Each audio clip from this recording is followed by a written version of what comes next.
ముఖ్యమంత్రి చంద్రబాబు నాయుడు అధ్యక్షతన జరగనున్న ఇవాళ ఆంధ్రప్రదేశ్ కేబినెట్ సమావేశం కాబోతుంది. ఈ భేటీలో పలు కీలక అంశాలు చర్చకు రాబోతున్నాయి.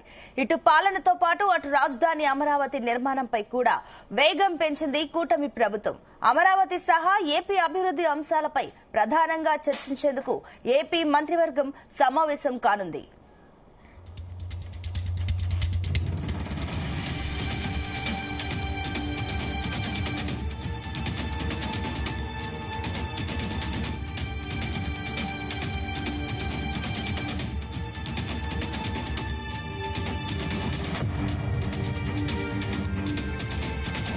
అమరావతి రాజధాని నిర్మాణంలో ఫేజ్ 2 భూసేకరణపై చర్చించి కీలక నిర్ణయం తీసుకోనుంది కేబినెట్.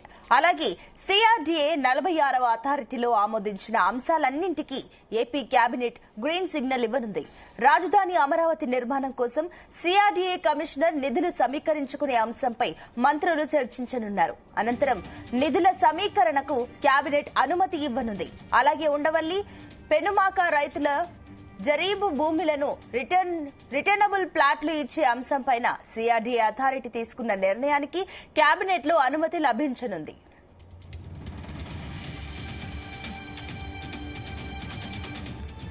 మరోవైపు ఆంధ్రప్రదేశ్ నూతన అసెంబ్లీ హైకోర్టు భవనాల టెండర్లకు మంత్రిమండలి ఆమోదం తెలపనుంది. 5వ ఎస్ఐపిబి సమావేశంలో ఆమోదించిన అంశాలకు సైతం కేబినెట్ లో గ్రీన్ సిగ్నల్ పడనుంది. కొత్తగా 30,667 కోట్ల పెట్టుబడులు, 32,133 ఉద్యోగాలు కల్పించే ప్రతిపాదనలకు ఆమోద ముద్ర వేయనున్నారు అని తెలుస్తుంది. అలాగే రాజధానిలో ఐటీ కంపెనీలకు నామమాత్రపు ధరకే భూ కేటాయింపులు చేసే అంశంపైన చర్చించి ఆమోదం తెలపనున్నారు.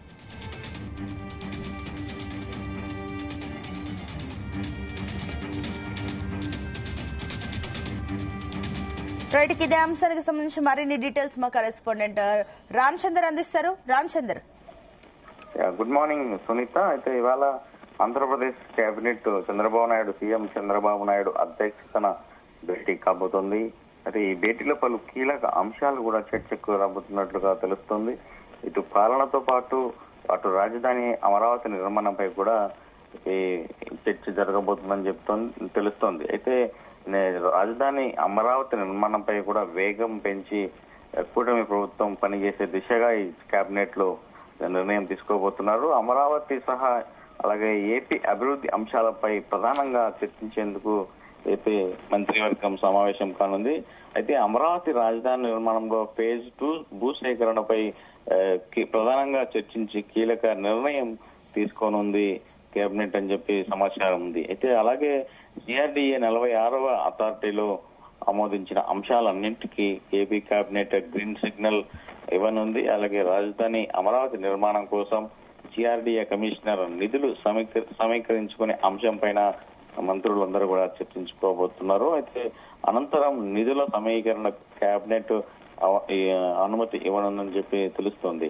అలాగే ఉండవల్లి పెనమాక రైతుల జరీబు భూములకు రిటర్నబుల్ ఫ్లాట్లు ఇచ్చే అంశంపై కూడా సిఆర్డీఏ అథారిటీ తీసుకున్నటువంటి నిర్ణయానికి కేబినెట్ లో అనుమతి లభించనుంది. అయితే మరోవైపు నూతన అసెంబ్లీ హైకోర్టు భవనాల టెండర్లకు మంత్రిమండలి ఆమోదం తెలపనుంది. 5వ ఎస్ఐపిబి సమావేశంలో కూడా ఆమోదించిన అంశాలకు సైతం కేబినెట్ లో గ్రీన్ సిగ్నల్ పడనుందని చెప్పి తెలుస్తుంది. కొత్తగా 30,667 కోట్ల పెట్టుబడులు రాష్ట్రానికి తీసుకొచ్చామని చెప్పి ప్రభుత్వం చెప్తోంది. 32,133 ఉద్యోగాలు కల్పించే ప్రతిపాదనలకు కూడా ఆమోద ముద్ర వేయనున్నారు మంత్రులు. అలాగే రాజధానిలో ఐటీ కంపెనీలకు నామమాత్రపు ధరకే భూ కేటాయింపులు చేసే అంశం పైన కూడా చర్చించి ఆమోదం తెలపనున్నట్లుగా తెలుస్తుంది. మొత్తానికి ఏదైతే గతంలో 32,000 ఎకరాలు రాజధాని నిర్మాణానికి 32,000 ఎకరాలు ప్రభుత్వం దాన్ని పట్టించుకోకపోయింది. అయితే మరోసారి రాజధాని అంశం చాలా కీలకంగా ఈ కేబినెట్ లో కానుంది. అయితే ఇటీవల మరో 30,000 ఎకరాలు భూమి కావాలని చెప్పి కూడా ప్రభుత్వం ఆలోచించి నిర్ణయం తీసుకుంది. అయితే దాని మీద కూడా ఈ రోజు పూర్తి స్థాయిలో చర్చ జరగబోతోంది కేబినెట్ లో. 30,000 ఎకరాలా లేకపోతే 40,000 ఎకరాలా అన్నది కూడా ఈరోజు ఒక క్లారిటీ వచ్చే అవకాశం ఉంది. మొత్తానికి ఏదేమైనా కూడా రాజధాని అమరావతి పైన చాలా ప్రత్యేక దృష్టి పెట్టినట్లుగా తెలుస్తుంది ఈ పాలక ప్రజాప్రతినిధులు, అలాగే సీఎం చంద్రబాబు నాయుడు కూడా. ఆ నేపథ్యంలోనే కేబినెట్ లో పెద్ద ఎత్తున భూమి సేకరణ కోసము ఎటువంటి సాధ్యాసాధ్యాలు అవకాశాలు ఉన్నాయన్న దాని మీద కూడా ఈరోజు చర్చించే అవకాశం ఉంది. అటు ఏదైతే ఔటర్ రింగ్ రోడ్డుకు సంబంధించి అంశంలో కూడా ఒక నిర్ణయం తీసుకునే అవకాశం ఉంది.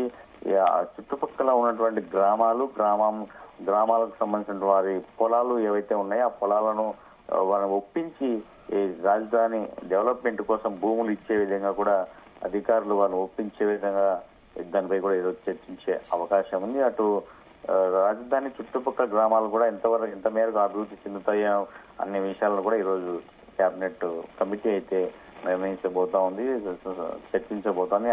అనేక అంశాలమైన కూడా చర్చించబోతుంది. అలాగే రాజధాని ఒక్క ప్రాంతమే కాకుండా మిగతా ఏదైతే రాయలసీమ, ఉత్తరాంధ్ర, కోస్తాంధ్ర ప్రాంతాలు ఏవైతే ఉన్నాయో అక్కడ కూడా ఎటువంటి డెవలప్మెంట్స్ కావాలి, ఏంటి, అక్కడ పెట్టుబడులు ఏ మేరకు తీసుకురావాలి అన్న దాని మీద కూడా చర్చించే అవకాశాలు ఉన్నాయి. మొత్తానికి ఓన్లీ అమరావతి రాజధాని మీద ఒక్కదాని మీద ఫోకస్ కాకుండా మిగతా రాష్ట్రం అంతా కూడా అభివృద్ధి కార్యక్రమం ఎలా అమలు చేయాలి, అలాగే ఇండస్ట్రీస్ ను అలాగే పెట్టుబడులను తీసుకుని వచ్చి ఏ జిల్లా వెనుకబడిన జిల్లాలు ఏ ఉన్నాయో వాటిని గుర్తించి అక్కడ కూడా డెవలప్మెంట్ చేసే అవకాశాలు కూడా ఉన్నాయని చెప్పి కూడా ప్రభుత్వ వర్గాల నుంచి అయితే సమాచారం అందుతుంది. మరి చూడాలి, కేబినెట్ కు సంబంధించినటువంటి కీలక నిర్ణయాలు ఈ రోజు తీసుకుంటే వాటికి సంబంధించినటువంటి సమాచారం, ఇన్ఫర్మేషన్ మొత్తం కూడా ఈ రోజు తెలిపే అవకాశాలు ఉన్నాయి. మరి రాష్ట్రంలో ప్రభుత్వం చేపట్టబోయే సంక్షేమం కావచ్చు, అభివృద్ధి కావచ్చు, ఎలా ముందుకు వెళ్ళాలి, నిధులు సమీకరణ,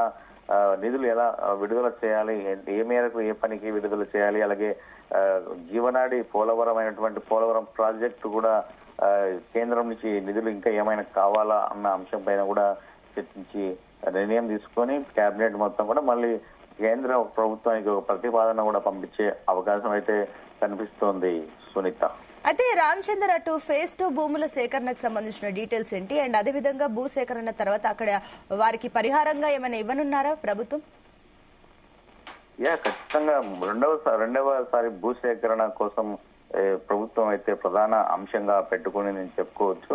ఆ నేపథ్యంలో అధికారులకు ఆ బాధ్యత అప్పచెప్తూ స్థానికంగా ఉన్నటువంటి ప్రజాప్రతినిధులు కూడా ఇందులో భాగస్వామ్యం కావాలని చెప్పి భూమి ఇచ్చే వాళ్లకు ఎటువంటి బెనిఫిట్స్ ఉంటాయి, అలాగే వాళ్ళకి పరిహారం ఎలా ఉండబోతోంది అన్నింటిపైన కూడా ఈరోజు ఒక చర్చ కూడా జరిగే అవకాశం ఉంది. కేబినెట్ లో ఎవరైనా భూములు ఇస్తే వారికి ఏంటి, ప్రధానంగా వారి ఎవరైనా ఏం కోరుకుంటారంటే డబ్బులు లేదా ఒక ప్రభుత్వంలో ఒక గుర్తింపు కోరుకుంటారు. సో ఆ నేపథ్యంలో ప్రజలతో కూడా ఒక సమావేశాలు నిర్వహించి భూములు కోల్పోతున్న వారి అలాగే సేకరించి ఆ భూములు కోల్పోతే వారికి ఎటువంటి పునరావాసం కావచ్చు, అలాగే పరిహారం కావచ్చు, వీటన్నింటిపైన కూడా చర్చించి ఒక నివేదిక కూడా ప్రభుత్వానికి ఇచ్చే విధంగా కూడా అధికారులను ఆదేశించడం కూడా జరిగే అవకాశం. లేదంటే ఒక మంత్రివర్గ కమిటీ ఏదైతే ఒక 5 మంది కమిటీ వేసి రాజధాని ప్రాంతంలో ఉన్నటువంటి ప్రజలందరితో కూడా ఎవరైనా భూములు అయితే సేకరించే అవకాశం ఉందో వారందరితో కూడా ఒక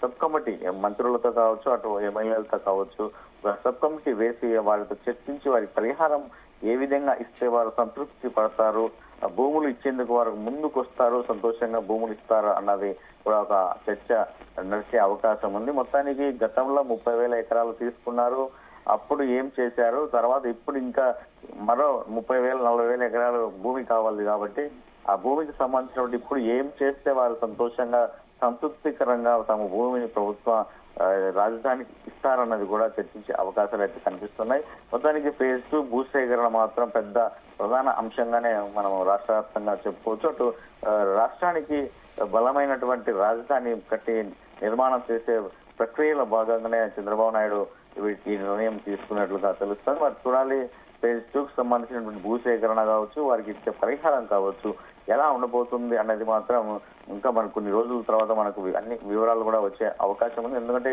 ఈరోజు ఓన్లీ ఒక కేబినెట్ కమిటీలో మాత్రమే చర్చిస్తారు, ఆ తర్వాత అది ప్రణాళిక ఎప్పుడు పూర్తవుతుంది, అలాగే భూసేకరణ ఎప్పుడు స్టార్ట్ అవుతుందో అప్పుడు పరిహారం గురించి చెప్పే అవకాశాలు అయితే చాలా స్పష్టంగా కనిపిస్తున్నాయి సునీత.